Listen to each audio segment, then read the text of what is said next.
So this is our last snippet from this week. We're just going to look at the Bill Clinton foreign policy. And if you remember last time, I was talking about how the H.W. Bush, Bush 1, had probably the most talented foreign policy team of the post-World War II period around him. Clinton really struggles to get a similar approach. His Secretary of State is Warren Christopher, this man here on the left, who had been Under Secretary of State in the Carter administration and is really past his prime as Secretary of State. He doesn't have a particularly warm relationship with Clinton. It's an unimaginative period. Clinton's Secretary of Defense at first is Les Aspin, a man who had been chairman of the House Armed Services Committee, but had never managed anything larger than a committee. He was a reformer who had become more open to military spending when he took over as chairman of the committee in 1985, but he was never really trusted by either either side. The generals saw him as too much of a anti-war type, and anti-militarists saw him as someone who had made too many concessions to the Pentagon, and ultimately Clinton had to fire him for poor management around 18 months into his administration. And then Clinton retains as secretary, as chairman of the Joint Chiefs of Staff, Colin Powell, but his relationship with Colin Powell is a tough one. Clinton in the 1992 campaign, it had come out that he had basically evaded the draft in Vietnam. He's the first president since before World War II not to have served in the military, and he has a difficult relationship with the military throughout his time in office, and a very, very difficult relationship with Powell. Clinton during the campaign and during the 1992 campaign had been the first, really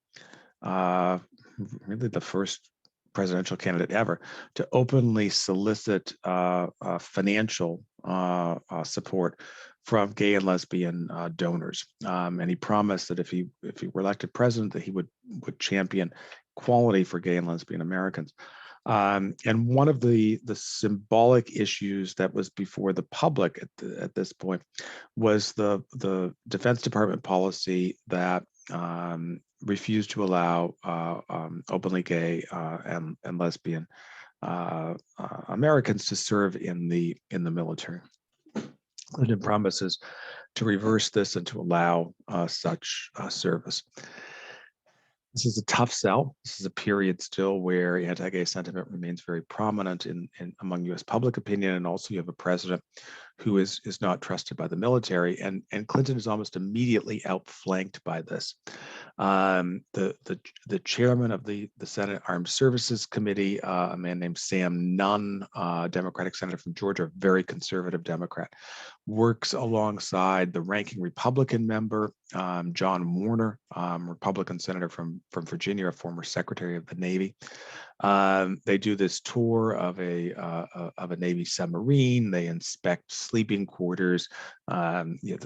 It's clear what they're doing here, right? I mean, they're trying to create the impression that if you allow gays to openly serve in the military, that there'll be kind of sex predators and this sort of thing. So they're playing off sentiments of prejudice, but it's effective.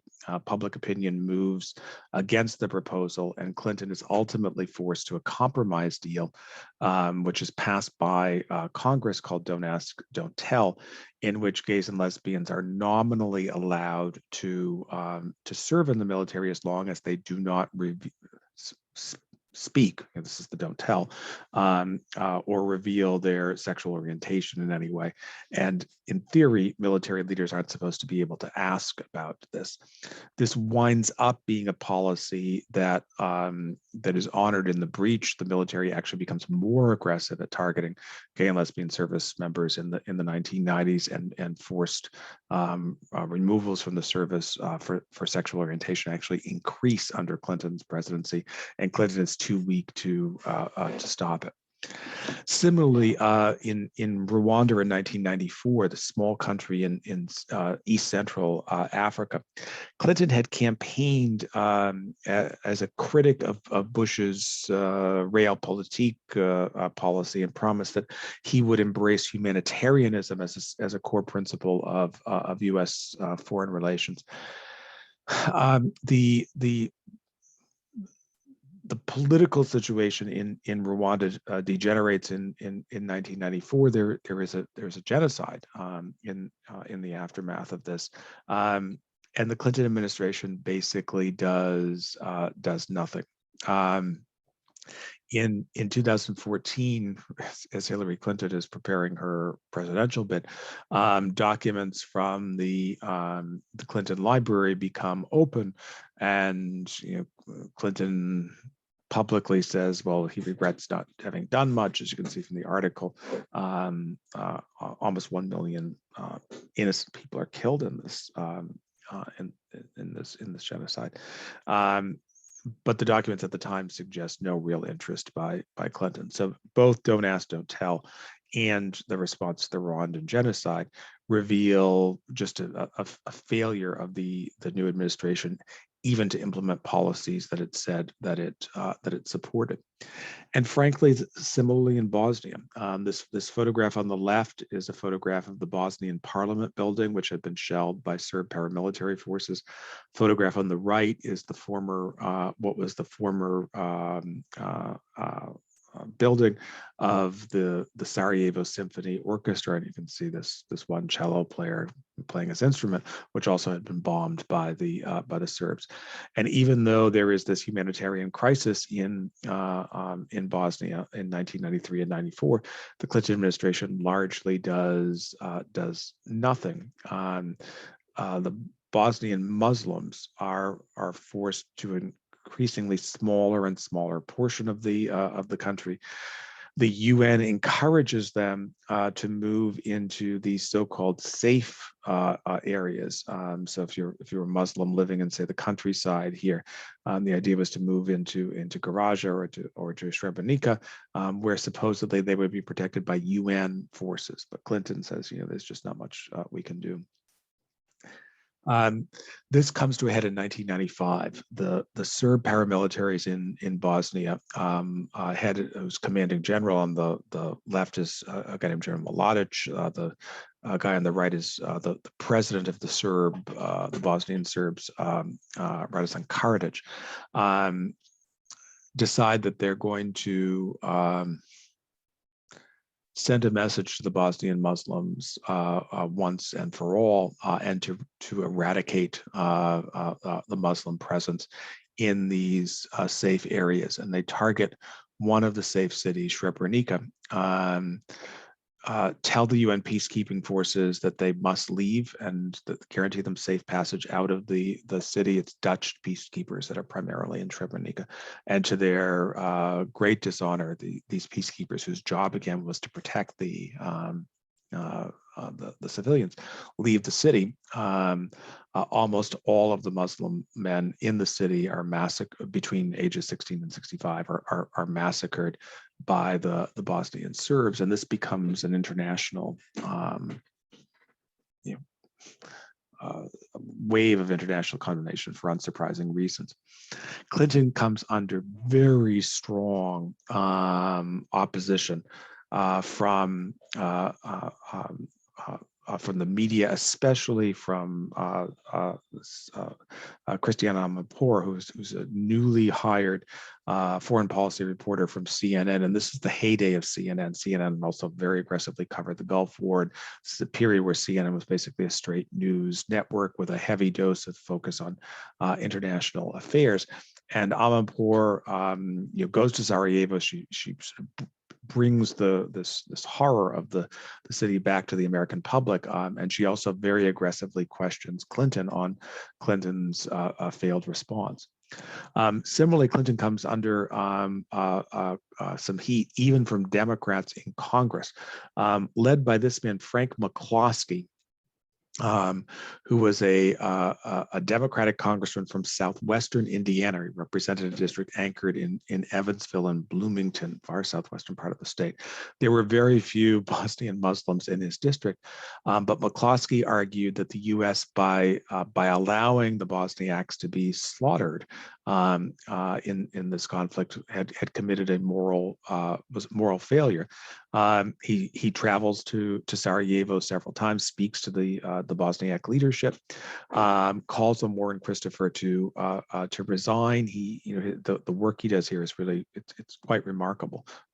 After the war ends, they name a street for him in Sarajevo, the capital. But he winds up losing his seat in Congress as a result of this. In 1994, his opponent, a Republican named John Hostetler, argues that McCloskey is more concerned with Bosnia than Bloomington, and in a Republican wave year, he loses. So how much pressure there was on Clinton is unclear, but after Srebrenica, it's clear that he has to do something. This is a photograph of the mass graves in Srebrenica. It's the worst mass killing in Europe since World War II, and Clinton ultimately oversees a peace deal that is signed in Dayton, Ohio. Location chosen because it had the largest percentage of Serbo-Croatian population in the United States, in which Bosnia is recognized as an independent country, but where there are two so-called statelets that are created, and the country is, in the euphemism of the day, is ethnically cleansed. So on the map up top, you can see that when the war began, there were significant portions. The Bosniaks, the Bosnian Muslims are throughout the area. So too the Croats. And then Serbs in various portions of the country. After the Civil War, what we see is basically a forced resettlement. So if you're a Bosniak Muslim or if you're a Croat and you happen to be in Serb territory here, you can sort of see you're just completely pushed out. The Muslims and the Croats are federated into a single statelet, and so you have a Serb statelet and a Croat Muslim statelet, and the peace is preserved by an international peacekeeping force, which is still in Bosnia.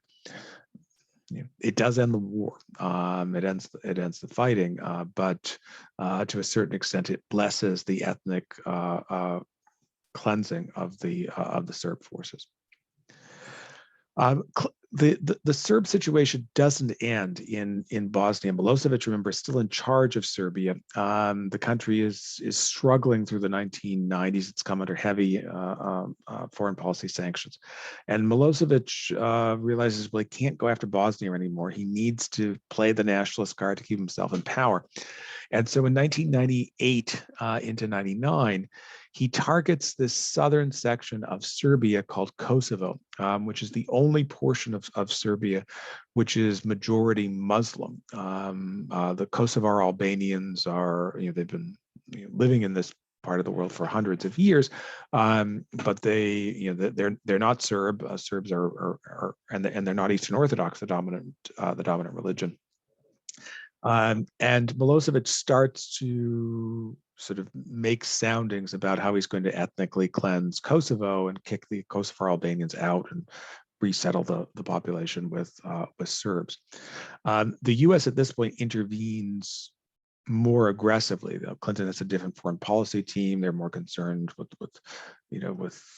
the dangers of genocide. They've sensed that inaction in both Rwanda and Bosnia made things worse.